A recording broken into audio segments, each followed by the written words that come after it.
Đi kiếm xe nè.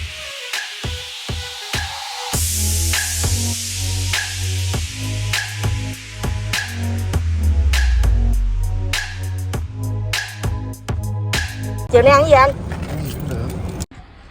Ăn gì cũng được. Mẹ nè. gỡ nấm vú ra coi. Gỡ nấm vú ra coi.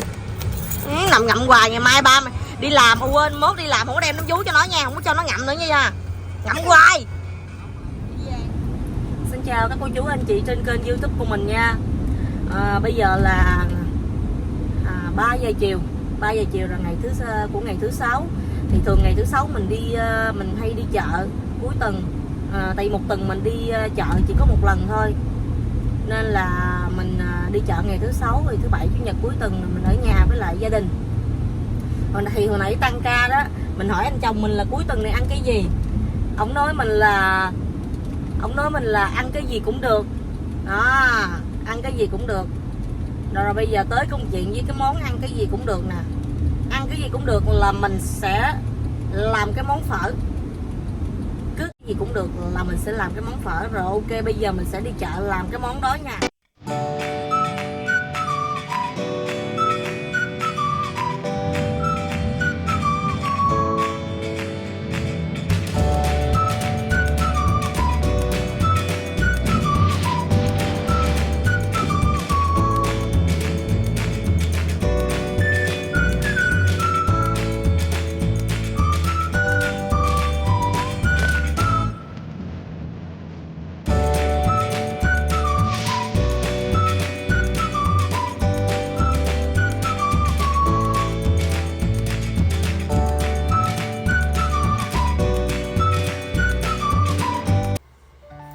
Tới chợ rồi nha. Chợ này tên là Pit Top. Rồi đi vô chợ nha. Sẽ đẩy hết luôn, còn 2 chiếc. Mình lấy cái giấy vệ sinh cái tay cầm trước đó, cho nó sạch.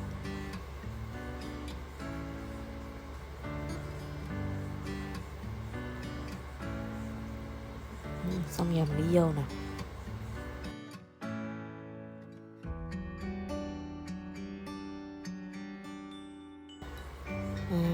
Một tuần thì mình đi chợ một lần ở cái chợ này. Có khi là một tháng mình đi 2 lần. Mình mua thịt ở đây, tại vì thịt ở đây nó rất là tươi và ngon. Mình có bán thịt gà nè, rồi thịt bò, thịt heo, đầy đủ hết. Những cái món ăn ở Việt Nam mình giống như là giò heo, móng heo hay là ba rọi có da là bây giờ là nó có đầy đủ hết. Nên là mình mua thịt là mình chỉ thích xuống cái chợ này để mình mua thịt thôi.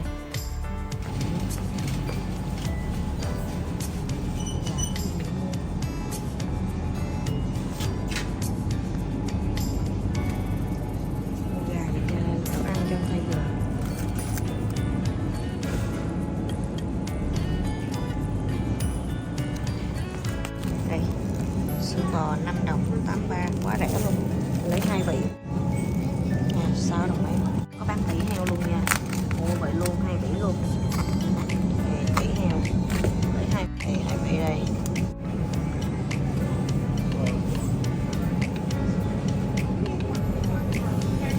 Cái này mình mua thịt tái. Tái nó này nhiều quá ta. Có cái loại khác. Các bạn có miếng thịt ở đây họ cắt rồi họ đóng gói nhìn rất là sạch sẽ và đa dạng nha. Đây về mình để xử lý sơ mình ăn thôi. Đây thịt nè, đó, thịt tái mình để ăn sẵn nha. Cái sườn bò này rất là ngon luôn á. Sườn bò này nấu phở ngon lắm nè. Cái này rất là ngon luôn.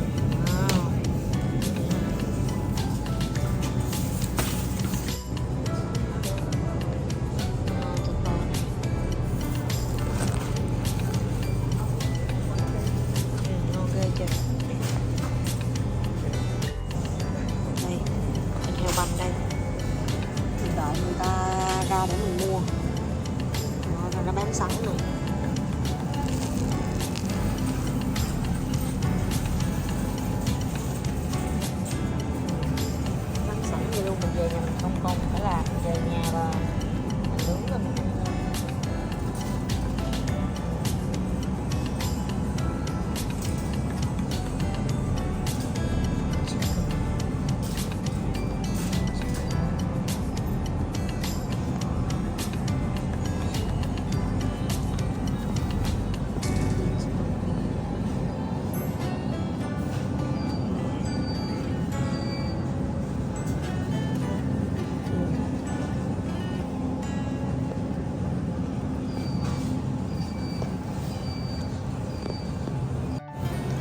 Excuse me, I need 2 pound. Yeah.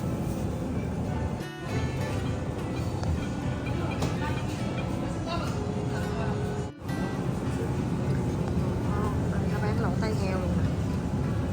Lẩu tay heo, móng giò heo.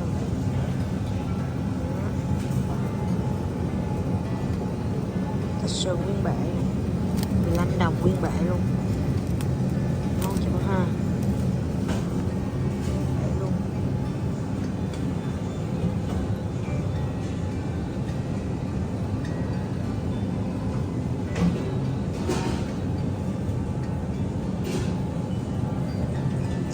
Cái đồ này là nó không khó.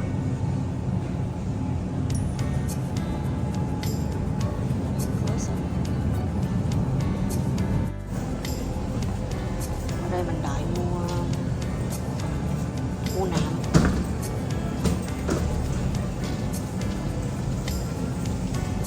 Mình đợi mua nạm bò. Nạm bò.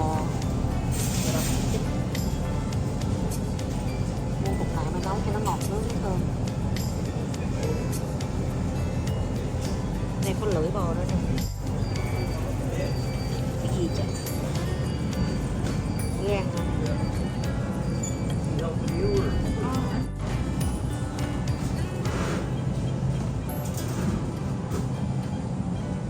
Thịt xông khói. Đây là Tây Kỳ, là Tây đó. Bên Nhật thì bày trí hấp dẫn à, mà mình chưa ăn mấy cái này bao giờ.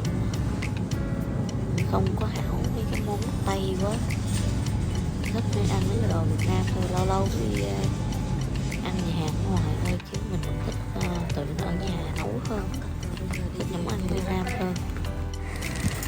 Đó, mua xong đóng thịt rồi đó, 100 đóng thịt này. Đây. Đó, đóng thịt này là 100 đồng. Rồi xong. Mình đã mua xong rồi, bây giờ mình chất đồ lên xe và đi về nhà để nấu cái món phở nha. A few moments later. Hello các bạn nha, rồi bây giờ chúng ta sẽ tiến hành nấu cái món phở này nha. Đầu tiên mình sẽ cho xương bò mình rửa với muối nha. Mình đem ra mình rửa với muối cho nó sạch bớt những cái tạp chất á. Rồi cái thứ hai là mình sẽ cho cái phần nạm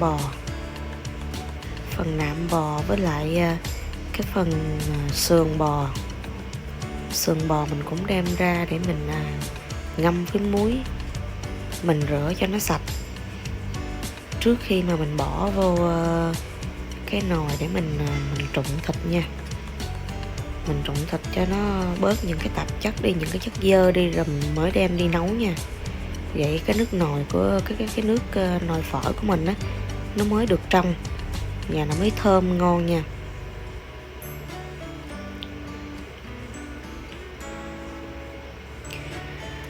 Sau hai cái phần đó thì mình sẽ cho tiếp tục cái phần tủy bò, mình bỏ vào để mình rửa cho sạch luôn.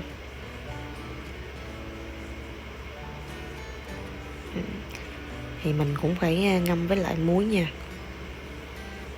rửa muối cho nó sạch.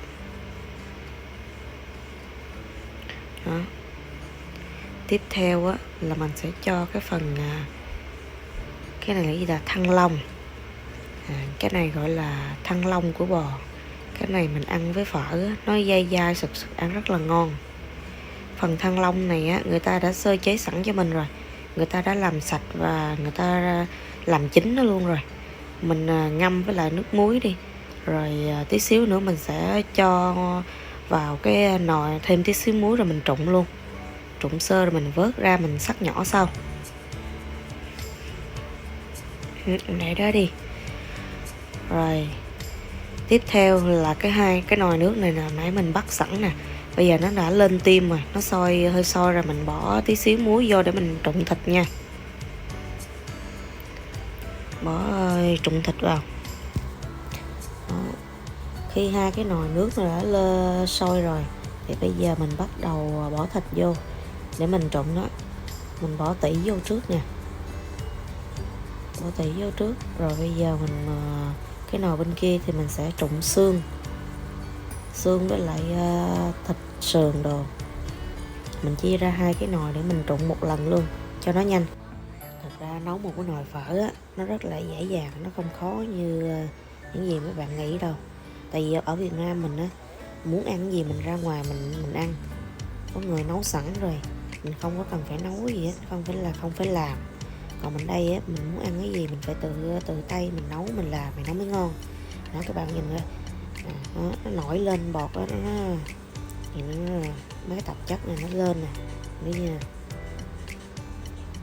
Rồi bây giờ mình vớt hết những cái thịt này ra nha, rồi mình rửa cho nó sạch rồi trước khi mình nấu nha.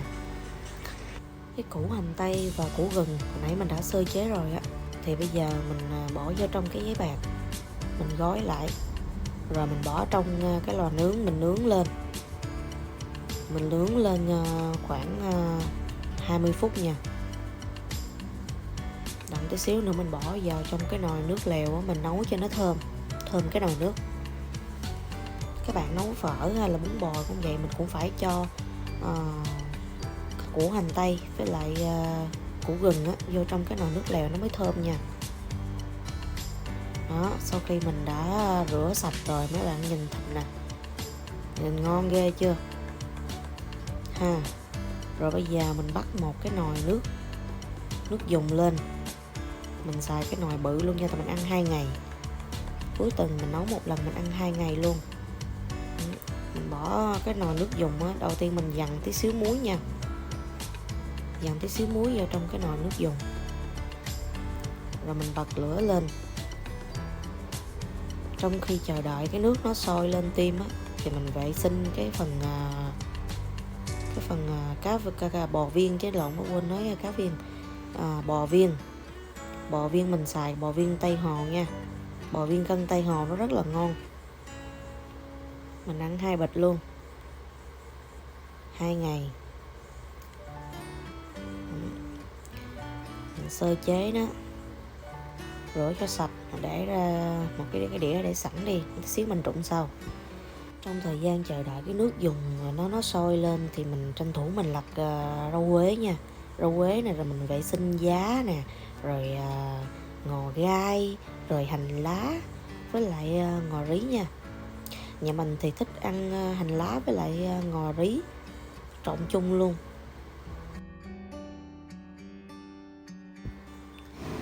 Cái nồi nước dùng của mình nó cũng đã lên tim rồi nè.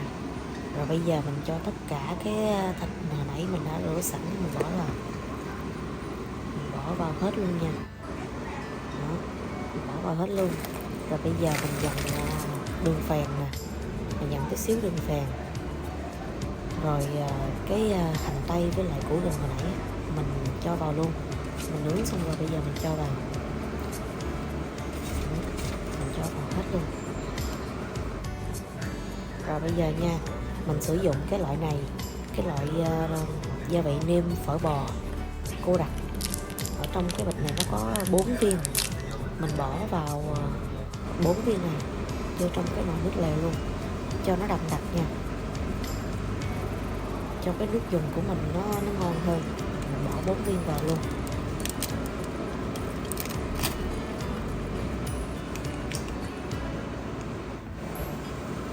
Rồi cái nước dùng mình đã sôi rồi thì mình vớt bột ra nha. Khi mà nó đã sôi như vậy rồi á, thì mình vớt bột ra để cho cái nước lèo của mình nó trong nè, nó được trong nha. Mình cứ canh nếu mà nó nổi bọt lên á thì mình cứ vớt ra thôi. Sau đó mình hạ nhỏ lửa xuống cho mình hầm cái nước thịt cho thịt nó mềm nha. Rồi hành với lại ngò mình đã vệ sinh xong rồi thì bây giờ mình sẽ xắt ra. Củ hành tây cũng vậy, mình sẽ xắt ra luôn. Tất cả này mình bỏ trong tủ lạnh nha. Nếu mình chưa dùng thì mình bỏ trong tủ lạnh. Đó, mình thấy cái nước dùng của mình không? Đó, nhìn cái màu nó đẹp ghê chưa? Rất là trong luôn. Mình hầm một khoảng thời gian rồi á, thì mình sẽ vớt cái phần nạm với lại cái phần sườn bò ra trước nha. Tại vì cái phần thịt này á, nó nhanh mềm lắm. Mình để lâu quá nó ăn không có được ngon. Bây giờ mình sẽ bỏ cái phần thịt này vô trong tủ lạnh nha. tại vì nếu mình chưa ăn thì nó sẽ bị, mình để ngoài nó sẽ bị đen, mình bỏ trong tủ lạnh. Rồi bây giờ tới công đoạn người làm, mình sẽ cho cái gói gia vị nấu cái phở vô trong cái nồi phở nha. Mình xài là gia vị nấu phở Bắc, ở phía sau nó có hướng dẫn cho mình sử dụng á. Nhưng trước khi mình bỏ vô trong cái nồi súp của mình á thì mình phải rang nó lên cho nó thơm nha. Nó có đầy đủ những hương vị mà nấu phở Bắc á. Trong đây mình rang lên cho nó thơm, mình bỏ trong một cái túi mình cột lại rồi mình bỏ vô trong cái nồi nước súp của mình nha. Cái bịch này là nó có sẵn ở trong cái gói liêm gia vị phở luôn. Muốn cái nồi phở nó ngon á, thì mình không thể nào thiếu cái gia vị nấu phở nha, thiếu nó là không có được nha. Còn dây nó dài quá thì mình cắt ra. Đó, bây giờ mình bỏ vô trong cái nồi phở nè. Mình nấu đến khi nào á mình thâm chừng nước á, mà cái nước lèo của mình á nó thơm cái mùi phở rồi á, thì mình vớt cái bịch nêm gia vị này ra nha. Tại vì nếu như mà mình để lâu quá thì nó cái nồi phở nó bị nồng cái mùi, nó không có ngon. Đó, rau mình đã chuẩn bị sẵn rồi nè, đầy đủ. Đó, bây giờ mình thăm chừng cái phần xương này nó có thịt nên là mình xăm. Nếu mà thịt nó mềm thì mình vớt ra, mình cũng để trong tủ lạnh nha, để chống nó bị đen. Cái phần nước dùng của mình nó lấy ra hết rồi á. Đó, bây giờ mình mới bỏ cái phần bò viên này vào. Mình trụng cho nó sôi lên rồi nó nổi lên rồi nó đã chín cái phần bò viên rồi, mình vớt ra nha. Vớt hết phần bò viên mình bỏ vô á, cái nồi nước lèo á, mình vớt ra mình bỏ vào trong một cái dĩa luôn. Rồi mình cũng đem cái này vô bỏ trong tủ lạnh để chống bị thâm đen nha. Tiếp theo thì mình bỏ cái phần thanh long vào để mình trần sơ qua nước sôi nha. Rồi mình vớt ra, mình xắt ra sợi vậy đó. Rồi tiếp theo cái bước cuối cùng là cái nước dùng của mình nấu nó bị giật xuống rồi. Thì bây giờ mình sẽ cho phần nước thêm. Mình nấu nước sôi mình bỏ vô thêm. Sau khi mình đã bỏ nước sôi vào rồi đó, nước nó cũng đã sôi rồi, mình vớt bọt ra. Mình cứ thăm chừng rồi vớt bọt ra thôi. Sau đó mình nêm lại cái khẩu vị của nhà mình ăn như thế nào nha. Đó, rồi mình vớt cái bịch nêm gia vị phở và ra ngoài luôn. Đó. Cái nồi nước dùng ghê chưa, nước nó rất là trong luôn. Mình phải thăm chừng vớt bọt ra thường xuyên nha, thì cái nồi nước dùng nó mới trong nha. Nó như vậy là mình đã hoàn thành xong cái món phở ngày hôm nay rồi nha. Nó rất là đơn giản luôn. Rồi bây giờ mình sẽ nấu một tô phở ra mọi người cùng thưởng thức nha. Bên đây nó không có bán bánh phở giống như Việt Nam mình, nó xài cái loại phở như thế này thì nó giống cái cọng hủ tiếu bên Việt Nam mình á. Ở bên đây nó chỉ có cái loại này thôi, nó trụng sơ qua thì nước sôi thôi thì nó ra như thế này. Rồi giờ mình cho nước lèo vào nha. Sau khi mình đã cho thịt đồ này kia là mình bỏ vào đầy đủ trong một cái tô rồi thì mình sẽ cho nước dùng vào. Bước cuối cùng là mình sẽ cho tiêu vào và thưởng thức thôi. Như vậy là em đã hoàn thành xong cái món phở của ngày hôm nay rồi nha. Cảm ơn các cô chú anh chị đã theo dõi hết đoạn video của em. Nếu như thích cái kênh của em thì các cô chú anh chị hãy cho em một nút subscribe nha, để tạo động lực cho em có thêm nhiều video hơn nữa nha. Còn bây giờ thì em xin chào tạm biệt và hẹn các cô chú anh chị ở những video tiếp theo. Bye bye.